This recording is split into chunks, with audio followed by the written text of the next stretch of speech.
yang bebnya. Nggak tahu aku tertidur tadi. Ada keyboard nggak ke keyboard itu? Nggak ada keyboard. Nggak tahu. Nggak ada keyboard. Nggak tahu tadi. Kira sih dia. Assalamualaikum warahmatullahi wabarakatuh. Innal hamdalillah nahmaduhu wa nasta'inuhu wa nastaghfiruh wa na'udzu billahi min shururi anfusina wa min sayyiati a'malina may yahdihillahu fala mudilla lahu wa may yudlil fala hadiya lahu. Asyhadu an la ilaha illallah wa la syarika lahu wa asyhadu anna Muhammadan abduhu wa rasuluhu rahmatan lil alamin. Raditu billahi rabba wa bil islami dina wa bi Muhammadin rasulullah sallallahu alaihi wasallam. Ya ayyuhalladzina amanu ittaqullaha haqqa tuqatih wa la tamutunna illa wa antum muslimun wa'tasimu bihablillahi min jami'in wa la tafarraqu. Innallaha ya'muru bil 'adli wal ihsan wa ita'i dzil qurba wa yanha 'anil fahsya'i wal munkari wal baghi. Ya'izukum la'allakum tadhakkarun. Rabbi adkhilni mudkhala sidqin wa akhrijni mukhraja sidqin waj'alni min ladunka sultanan nasyira. Rabbi a'udzu bika min hamazati syayatin a'udzu bika rabbi an yahdurun. Rabbi sabri wa yassir li amri wahlul 'uqdatam min lisani yafqahu qawli. Rabbi zidni ilma warzuqni fahma. Subhanaka la ilma lana illa ma 'allamtana innaka antal 'alimul hakim. Wa la haula wa la quwwata illa billahil 'aliyyil 'azim. Wa la yantiqu 'anil hawa in huwa illa wahyun yuha. Shadaqallahu al-'azim. Amma ba'du. Bismillahirrahmanirrahim. Pertama-tama marilah kita mengucapkan puji dan syukur kehadiran Allah Subhanahu wa taala yang dimana kita telah diberi izinnya untuk berjumpa di pada rumah ini, yang di malam ini kita menuntut ilmunya baik yang tersurat maupun tersuruh yang belum kita ketahui. Salawat dan salam, marilah kita banyak-banyak berselawat kepada Rasulullah SAW. Mudah-mudahan kita yang hadir pada malam hari ini yang sering mengamalkan sunnahnya, insya Allah mendapatkan syafaatnya di yaumil masyarakat. Amin. Saudara-saudara sekalian, bapak dan ibuku yang dimuliakan Allah SWT, telah kita masuk di surat Al-Lahab ini atau Al-Masad yang artinya api bergejolak. Jadi Al-Lahab atau Abu Lahab ini kita menceritakan profilnya dahulu, asbabun nuzulnya, kemudian nanti syariat serta kita ambil hakikat. Jadi Abu Lahab ini adalah pamannya Nabi, artinya abang ayahnya, ya. Abu Lahab atau namanya Abdul Uzza, ya. Jadi Abdul Uzza ini atau Abu Lahab ini orang yang paling pertama gembira pada saat kelahiran Nabi. Dialah tuh orang. Sehingga saking gembiranya atas kelahiran Nabi Muhammad ini, dia membebaskan seorang budak yang namanya Usaybah.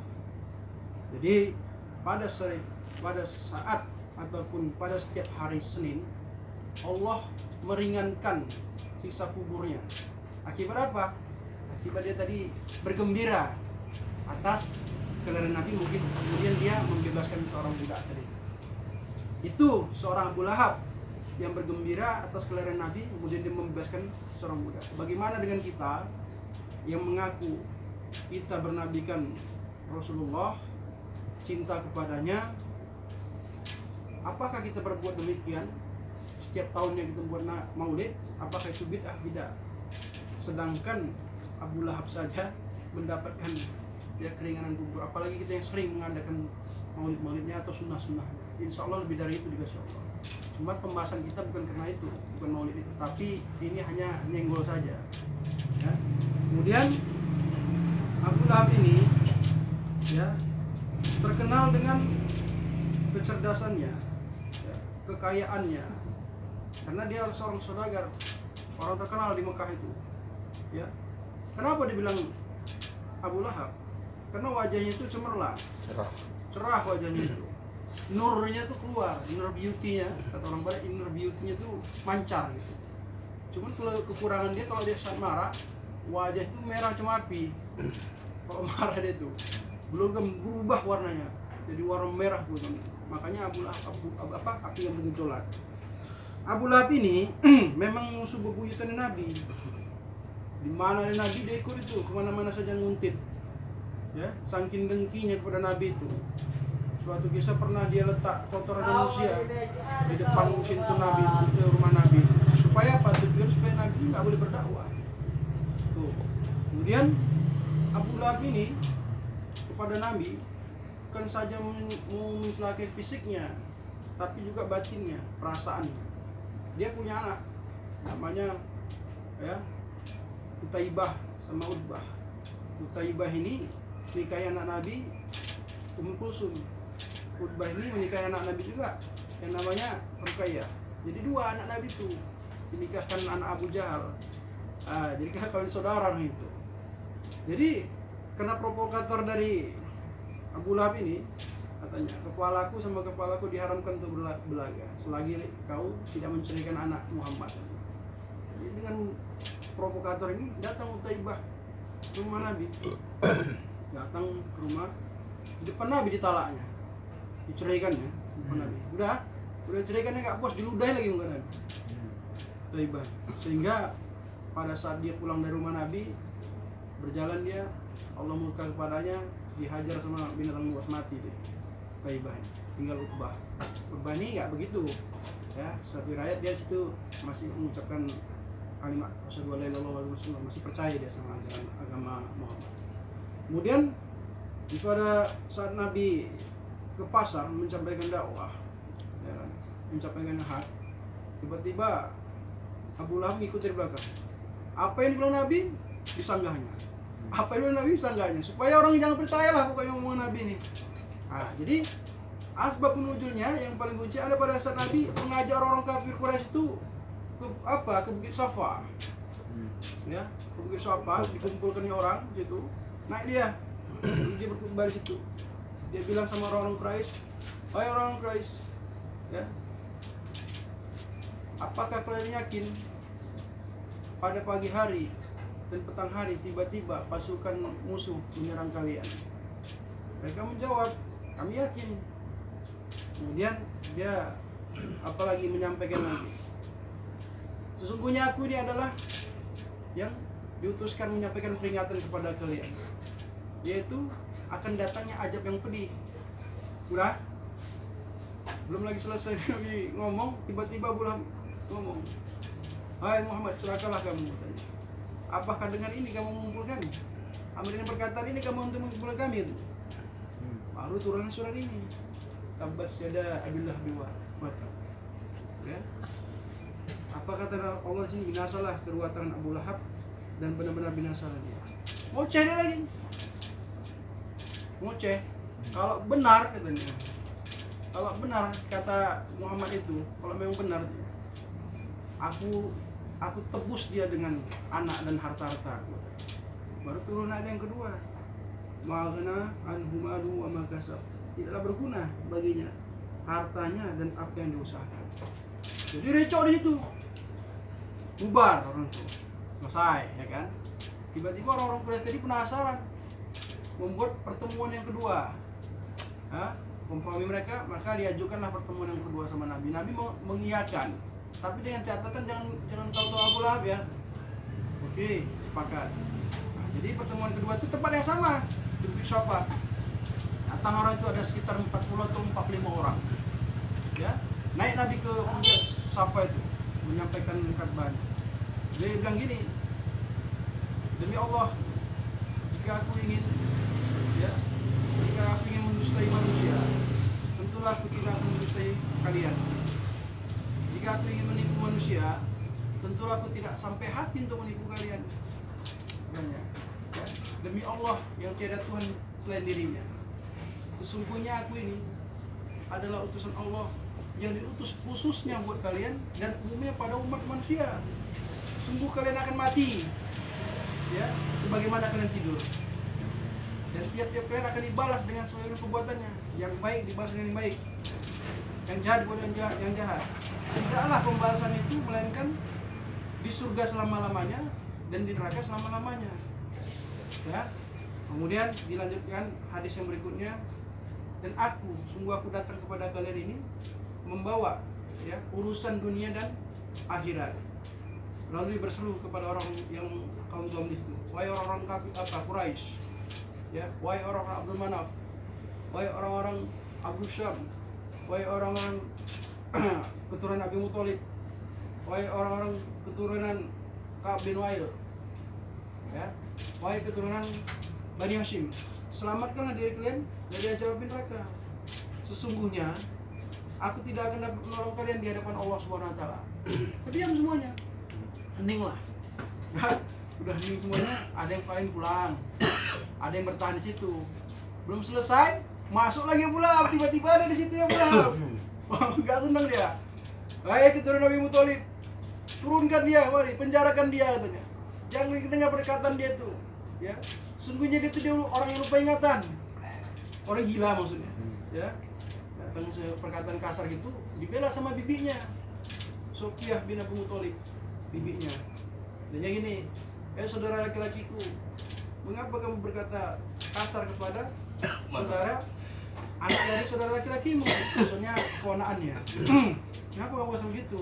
Bukankah pemuka agama dulu telah mengatakan bahwasanya keturunan dari Muthalib ini ada yang diutus seorang rasul atau seorang nabi, dan itulah dia Muhammad orangnya. Dengar perkataan Sofia ini, makin marah dia, makin merah mukanya. Apa katanya? Ya, itu nggak ada itu katanya. Itu fiktif, itu dongeng belaka, omong kosong cerita rakyat. Nggak ada. Turunkan dia, dipenjarakan dia sebelum orang-orang Arab, suku-suku yang lain mempenjarakan dia. Siapa yang akan menolong dia kalau dia nanti dimakan mentah-mentah, kepala yang makan mentah-mentah sama orang-orang dan suku-suku yang lain? Dia kan nggak punya apa daya dan upaya, nggak ada punya pasukan, ya? Nggak ada istilahnya kekuatan. Siapa yang menolong dia? Baru datang paman yang sangat membela, Abu Thalib. Selama aku masih hidup, aku membela. Dengan perkataan ini terdiam Abu Lahab ini. Diam, tapi ngoceh-ngoceh terus. Ngoceh-ngoceh nggak puas dia. Nah, habis itu selesailah bubar semua. Maka bagaimana dengan istrinya? Istrinya setali 3 uang, sama-sama. Jadi kenapa dia di situ dibilang, ya? Dan begitu pula istrinya, pembawa kayu bakar ini berfitnah. Di lehernya ada tali dan sabuk yang dicintai. Di suatu riwayat, istrinya ini saking dengkinya sama Nabi kita nih, dia bawa kayu berduri, diikatnya, letak di lehernya tuh. Letaknya di mana Nabi sering lewat. Malam diletaknya tuh. Jadi pada saat subuh Nabi lewat, terbijak Nabi lah. Karena lagi Nabi senang dia. Tiap hari begitu. Jadi akhirnya, ya, karena dia sering menggendongnya di lehernya, diikatnya ini, ya kan, tertarik, mati dia. Gara-gara itulah dia mati. Senjata makan doang. Jadi istrinya tuh mati karena perbuatan dia sendiri. Dia menggendong apanya, letaknya tertarik, mati dia situ. Jadi suatu kisah juga, surat Al-Lahab ini diturunkan bukan orang yang udah mati dulu baru diturunkan, tapi orang yang masih hidup diturunkan. Jadi sahabat-sahabat pembacanya itu pada saat sholat, pada saat menghafal, terdengar sama istrinya ini marah, ini pasti pekerjaan Muhammad ini, carinya lah, dicari dengan Muhammad. Jumpanya Abu Bakar lagi duduk itu. Abu Bakar, mana Muhammad? Ada apa kamu mencarinya? Ini dia nih mengata-ngatainku masuk neraka, ya, dibilangnya aku itu di leherku penghuni neraka. Terus apa kata Abu Bakar? Hai, Ummu Jamil namanya. Hai Ummu Jamil, kok nggak melihat seorang lain selain aku di sini? Gitu. Dengan perkataan gitu, makin gondok dia. Kok ngolok-ngolok aku ya katanya? Nggak ada orang lain ku lihat selain kau di sini. Padahal Nabi Muhammad samping dia, samping Abu Bakar. Jadi ditutup hijab supaya nggak nampak dia. Jadi kalau dapat katanya Muhammad kurang aja sampai mati gitu. Dan Abu Lahab ini meninggalnya bukan pada saat perang Badar. 10 hari setelah perang Badar dia meninggal. Jadi akibat dari perbuatan itu, karena dia memusuhi Rasulullah sama dengan memusuhi Allah, matinya pun terhina. Seluruh tubuhnya penuh dengan bisul. Wah, penyakit apa itu? Pokoknya tertular lah. Orang takut untuk menguburkannya. Kenapa? Takut tertular. Sehingga dia mati di pembaringan. Pada saat orang menguburkannya, nggak berani dicangkol lah kuburan di samping tempat tidur itu. congkol dalam caranya bukan diangkat gitu. Gulingkan aja. Kalau pakai kayu, itu binatang udah jatuh ke bawah, bukan ditimbun pakai tanah, tapi dilempar ke batu sampai penuh. Nah, jadi itulah tragis, ya, hasil dari perbuatan orang yang memusuhi nabinya. Nah, jadi bagaimana dengan kita? Nah, kan gitu. Nah, jadi kita ambil sedikit tentang dalil-dalilnya. Jadi binasalah kedua tangan Abu Lahab dan benar-benar binasa. Arti kedua tangan ini itu kan kekuasaan. Dia memang orang berkuasa. Di Masjidil Haram itu dia orang berkuasa karena dia orang kaya, orang yang dipandang. Ya, dan dia memang cerdas, wajahnya bagus, ganteng lah kalau dia bilang. Kemudian pada saat dia menyampaikan ataupun dia kalau dibilang menentang, sifatnya ini nggak boleh kita ambil. Dia udah lengkap di situ. Sifat pendustanya ada, sifat sifat menghalangi orang di jalan Allah ada di situ. Sifat kafirnya adalah, dan sifat munafiknya ada di situ. Dia beranggapan, kalaupun dia salah, katanya, kalaupun aku salah, aku bisa ku tebus dengan hartaku dan anak-anakku. Dia pikir ini dosa bisa ditebus macam dosa orang kafir, orang Kristen, ya, bahwasanya bisa pencucian dosanya. Jadi makanya di surat Mudaththir, kalau nggak silap saya, Allah berfirman, lan taghyuni anhum amwaluhum wala auladuhum minallahi syai'a ulaika ashabun nar hum fiha khalidun. Kata Allah, dia pikir dengan harta-harta mereka dan anak-anak mereka bisa menolong dia dari azab Allah. Katanya mereka penghuni neraka dan kekal di dalamnya. Jadi jangan berharap dia bisa menebus dengan harta yang dia punya, nggak bisa. Jadi sifat apa ini? Sifat munafik benar di situ, menghalangi orang. Makanya kita bilang ini kan, di surat Munafikun, orang-orang yang seperti ini yang bahaya, orang-orang seperti ini. Karena di situ bilang, ittakhadhu aymanuhum junnatan fasaddu an sabilillah. Innahum sa'a ma kanu ya'malun. Jadi dia bilang gini, Allah berfirman,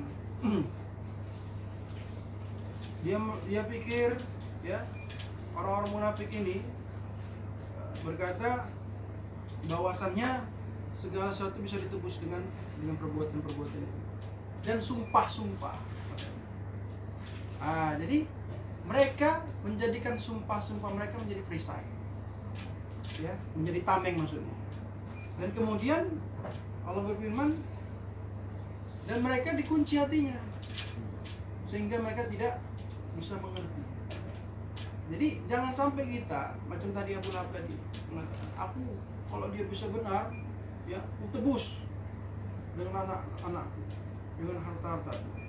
Sama dengan bersumpah itu. Kita pun nggak boleh begitu.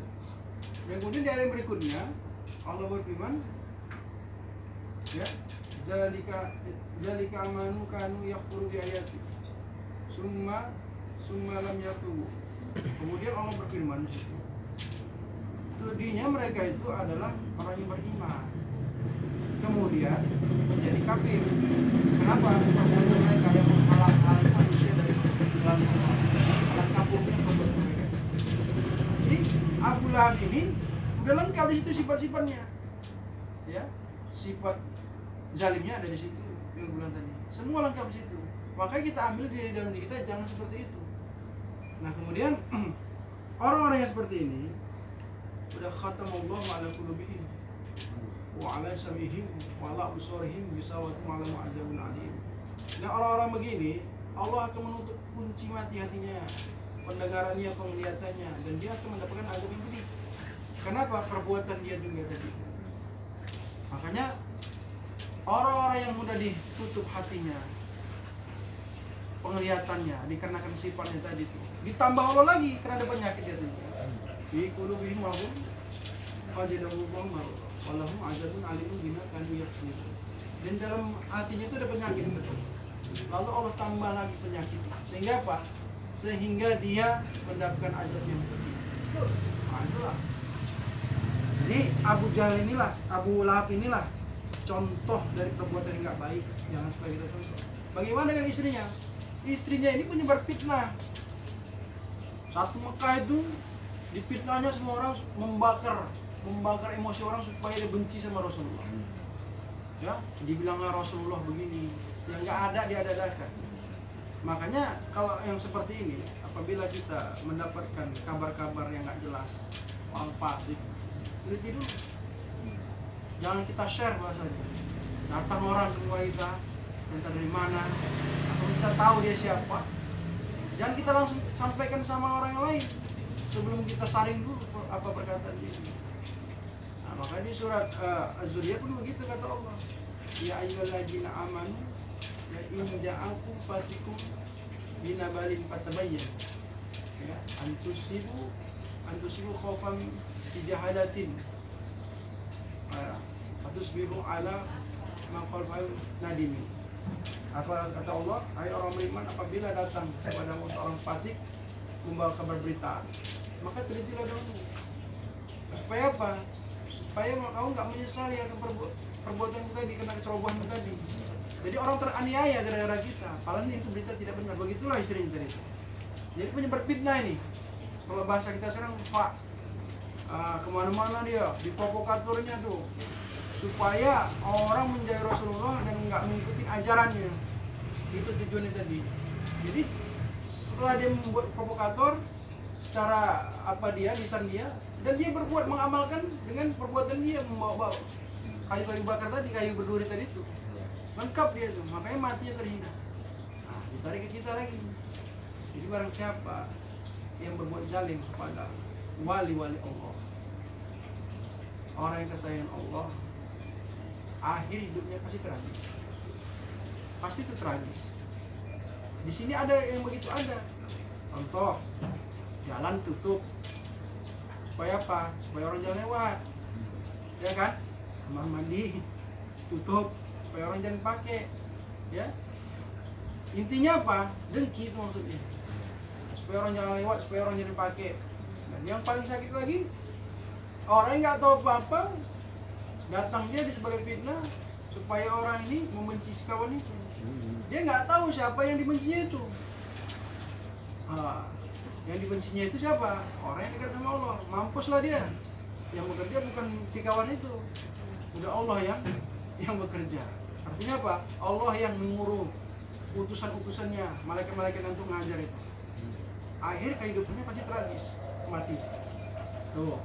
Nah, jadi untuk mengambil iktibar ini, setelah kita menceritakan tentang profil Abu Lahab tadi, kemudian asbab nuzulnya, kemudian juga syariatnya, maka kita ambil hakikatnya. Hakikatnya seperti apa gini? Binasalah kedua tangan Abu Lahab dan benar-benar binasa. Arti binasa ini, ya, musnah semua. Kalau ditarik kita, binasalah kita yang nggak mengerti atau yang memakai sifat-sifat Abu Lahab tadi, atau kita nggak mengerti kalimat asyhadu an la ilaha illallah wa asyhadu anna muhammadar rasulullah. Binasa semua. Apa yang binasa? Tidak berguna baginya hartanya dan apa yang diusahakannya. Jadi kalau kita udah melanggar kalimat tadi itu, ya, karena di dalam itu ada rukun syahadat namanya. Apa yang kita amalkan, apa yang kita sering beribadah itu gugur semua, binasa semua. Kalau kita melanggar, ada rukun syahadat yang dilanggar, yang nggak kita tahu, walaupun halus. Makanya kita buka, apa itu rukun syahadat? Ada nggak? Syahadat itu apa artinya? Rukunnya ada berapa? Yang fardu ada berapa? Yang wajib ada berapa? Yang membatalkan ada berapa? Supaya kita nggak melanggar. Jadi rukun syahadat itu dia ada 4. Yang tiap hari kita bicarakan zat sifat, tapi nggak tahu apa zat sifat. Yang pertama dia itu meyakini zat Allah Ta'ala. Tuh, artinya atau mengisbatkan zat Allah Ta'ala. Yang kedua, meyakini sifat Allah Ta'ala. Yang ketiga, meyakini af'al Allah Ta'ala. Yang keempat, membenarkan perkataan Rasulullah SAW. Nah, artinya meyakini kan dokter ini. Masih dokter ini belum lagi ilmunya. Yakin gitu artinya. Nah, jadi apa itu zatnya? Apa itu sifatnya? Dan apa itu afalnya? Nah, tentunya itu nanti dikupas di tangga yang ketiga. Setelah kita tahu rukun syahadat ini yang penting kita tahu dulu nih yang 4 ini. Baru naik yang kedua, yaitu apa? Rukun fardu syahadat. Fardu itu kan wajib.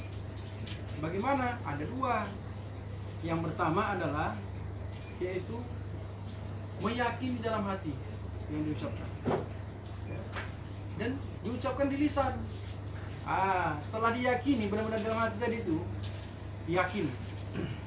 Perintahnya yakin, bukan melihat ya, yakin dulu, yakin dalam hati itu. Setelah yakin ucapkan. Makanya kalau kita bersyahadat itu hadirkan hati, jangan dilepaskan itu aja. Jadi berisi dia. 2 dia kan? Ya, yakin di hati, ucapkan di lisan. Baru sempurna zahir dan batin dia.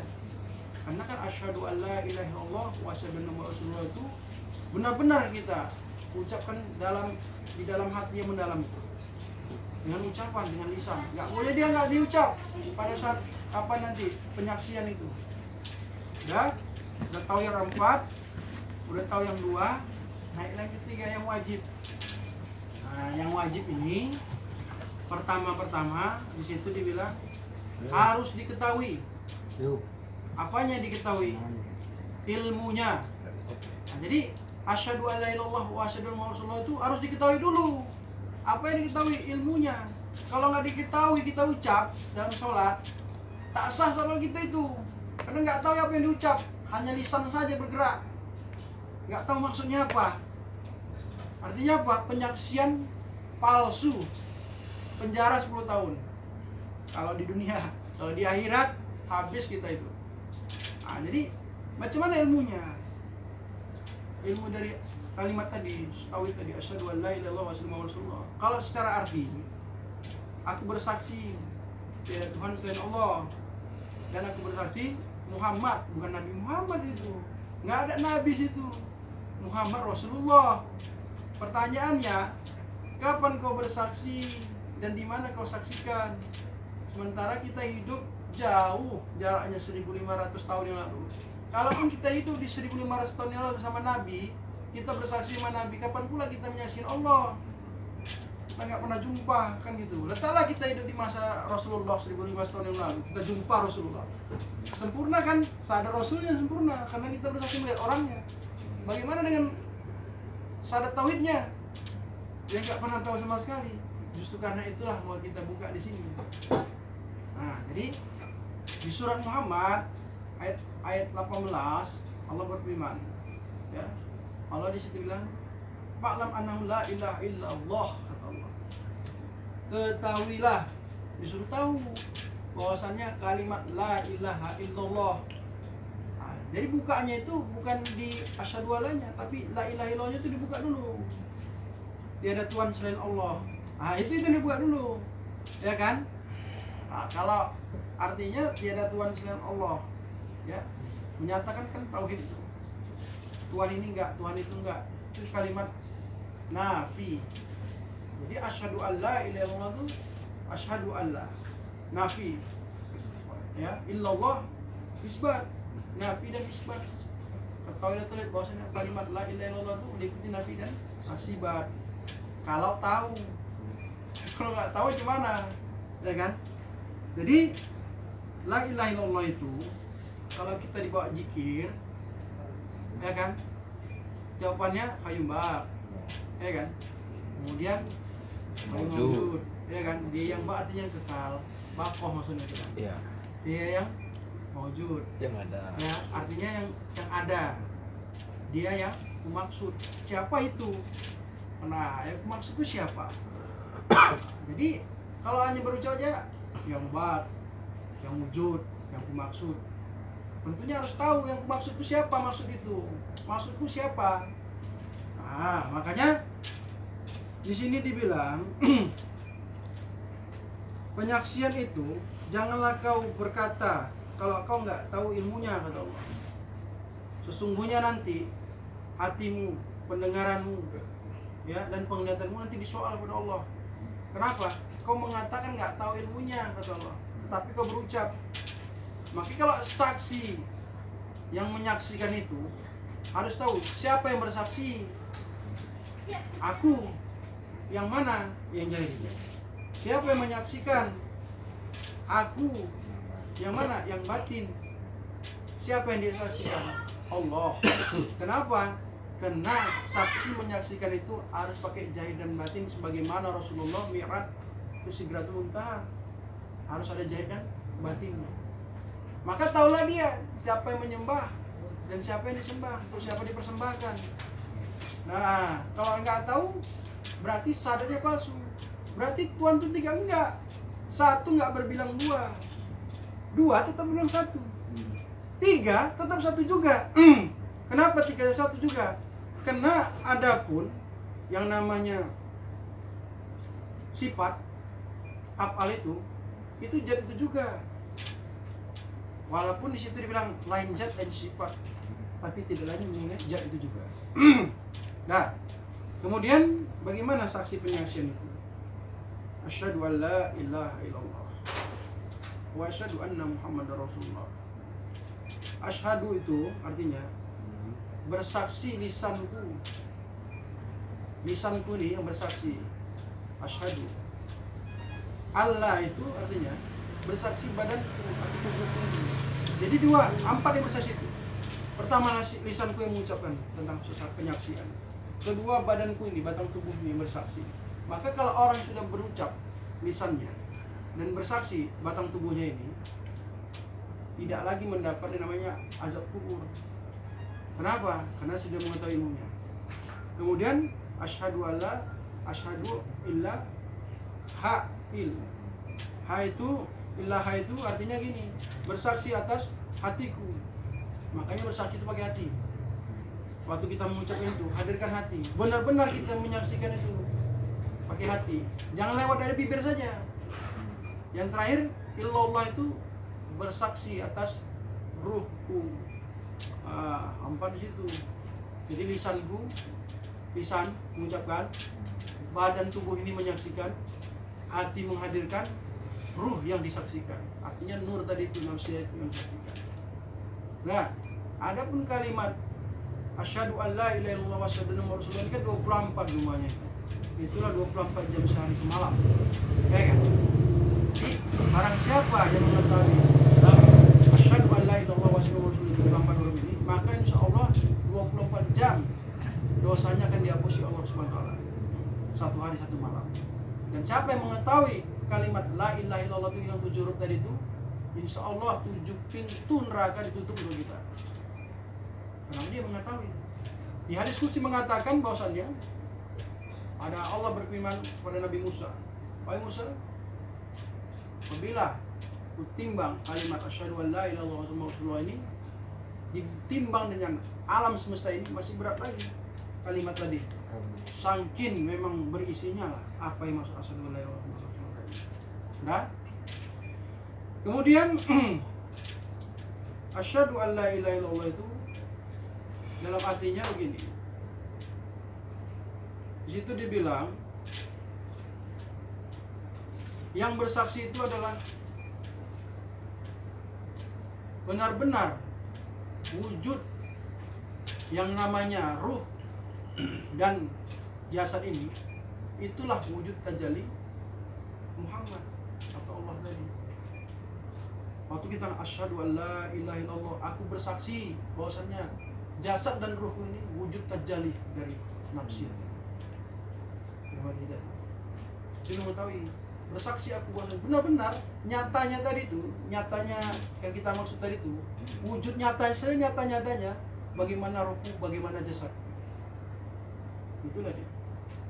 Wa asyhadu anna Muhammadar Rasulullah. Nyatanya Muhammad tadi itu, senyata-nyatanya Muhammad tadi itu, bagaimana jasadku. Begitulah senyata-nyatanya. Muhammad itu ruh tadi itu maksudnya. Ya. Bagaimana dia, begitulah jasadku. Dan aku mengetahui bahwasannya Muhammad itu adalah perintah dari nafsiyah tadi. atas perintahnya Muhammad tadi. Dia memerintahkan. Jasad ini yang melaksanakan tugas dari maksud dari Muhammad tadi. Kita adalah Rasul. Kita adalah Rasul. Ya di surat Yasin mengatakan, ya kan? Yasin Al-Qur'anil Azim, innaka laminal mursalin. Kamu mengutus orang, kamu bagian dari Rasul itu. Bukan Muhammad, karena Muhammad udah selesai. Kita itu maksudnya itu. Ya. Nah, makanya sudah tahulah bahwasannya siapa yang menyaksikan tadi itu, yang kita saksikan. Makanya tidak sah sholat kita, tidak sah penyaksian kita di dunia ini kalau nggak tahu siapa yang disaksikan, disaksikan. Hanya harus tahu. Binasalah semua apa yang ada amal-amal kita dan apa yang ada ibadah kita kalau kita nggak tahu mungkin nggak tahu habis semua. Itu masuk diketahui. 3 lagi sudah diketahui ilmunya, kemudian diucapkan di lisan, kemudian dibenarkan. Udah dibenarkan, diamalkan. Nah, jadi tidak hanya diketahui saja, udah diucapkan, udah dibenarkan, diamalkan. Ini namanya takrat, ya. Takrat, ya, qasad, takrat, ta'yun.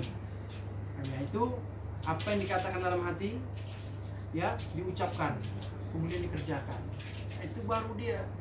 Jadi kalau lain di hati, lain yang diucapkan, lain yang diperbuat, itulah namanya saksi palsu. Yang lain dibilangnya di hati, lain juga diucapkan. Nggak tahu ngambang-ngambang kemana arah nyangkutnya itu. Makanya tahu dulu siapa itu Allah tuh, yang bernama Alif Lam Lam Ha itu dipelajarin apa itu. Jangan menyembah nama. Bahasanya kalau kita menyembah nama, kafirlah kita. Kenapa? Kafir jindik.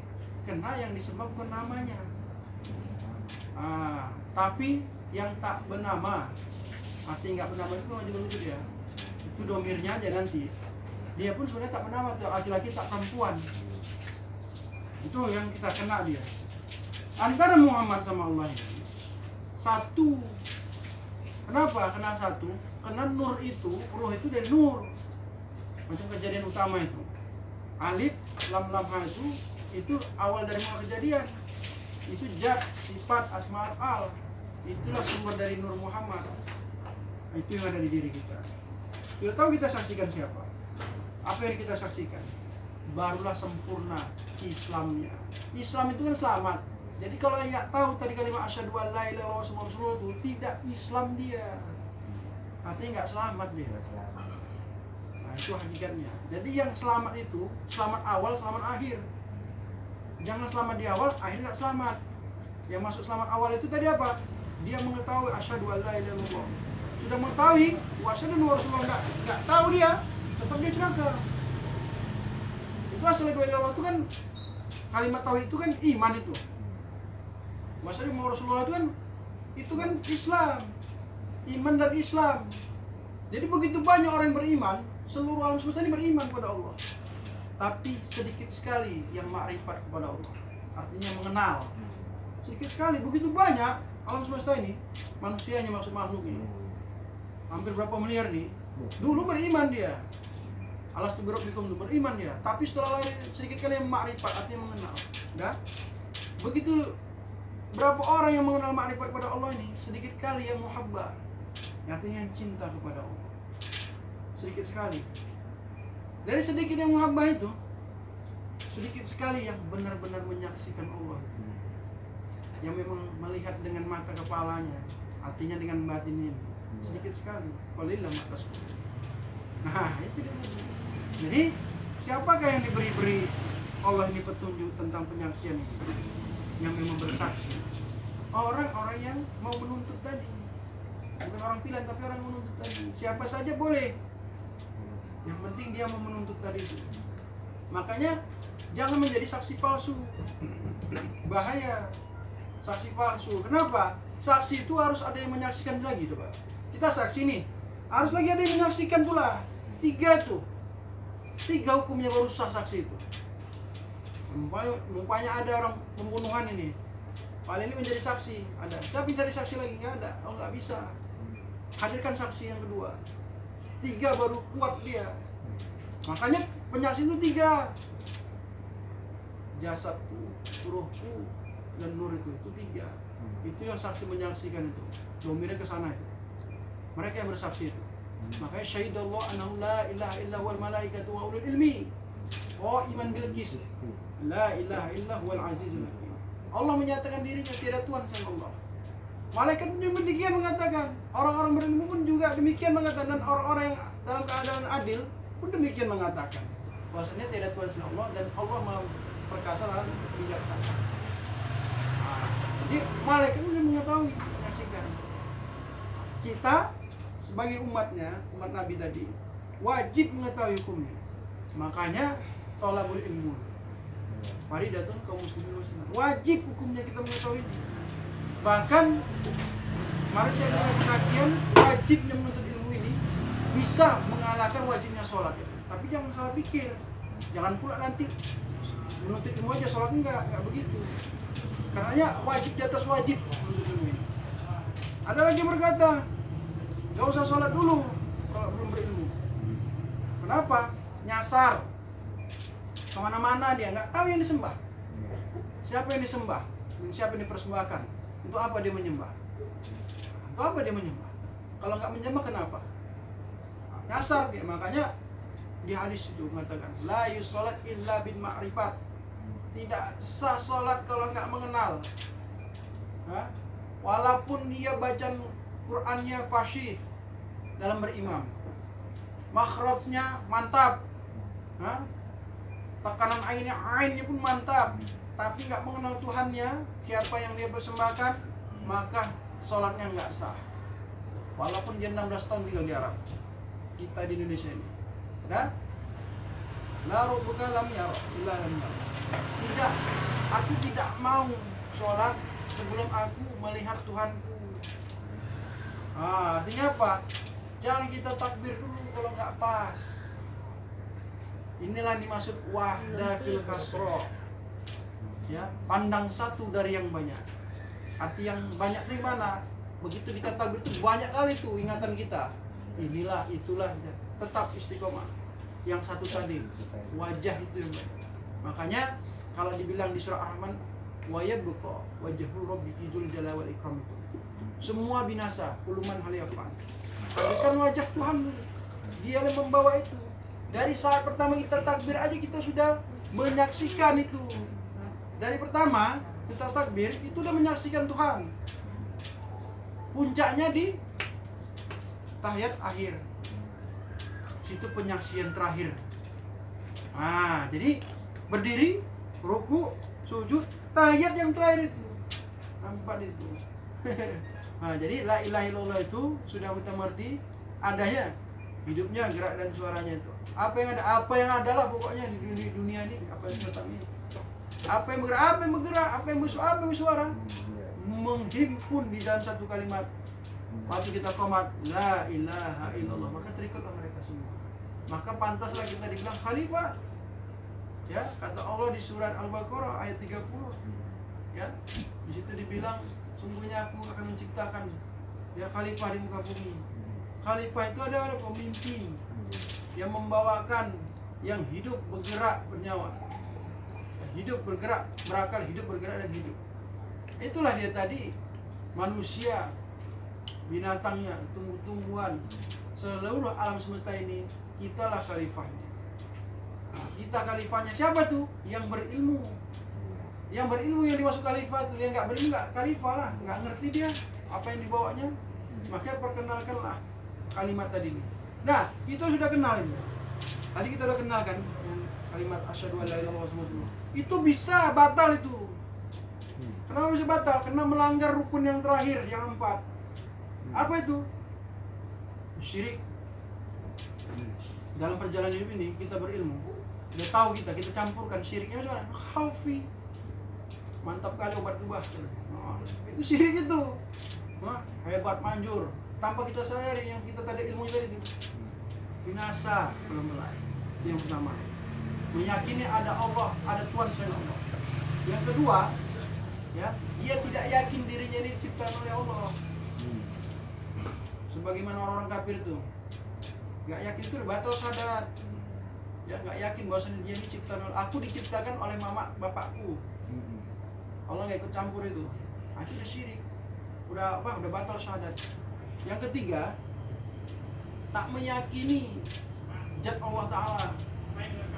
Nggak yakin aku zat Allah itu. Nggak ada itu. Sementara sifat 20 udah wujud. Artinya ada. Adanya Pak, wajib adanya, bukan ada lagi. Nah, yang keempat tadi, dia tidak meyakini. Kalau tadi zat kan, adanya udah nggak ada Allah itu.